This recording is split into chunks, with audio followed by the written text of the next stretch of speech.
அன்பே உன் அன்னை, அறிவே உன் தந்தை, உலகே உன் கோவில், ஒன்றே உன் தேவன்.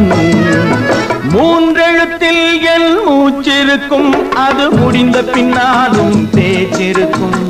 உள்ளம் என்றொரு ஊர் இருக்கும், அந்த ஊருக்குள் எனக்கொரு பேர் இருக்கும். கடமை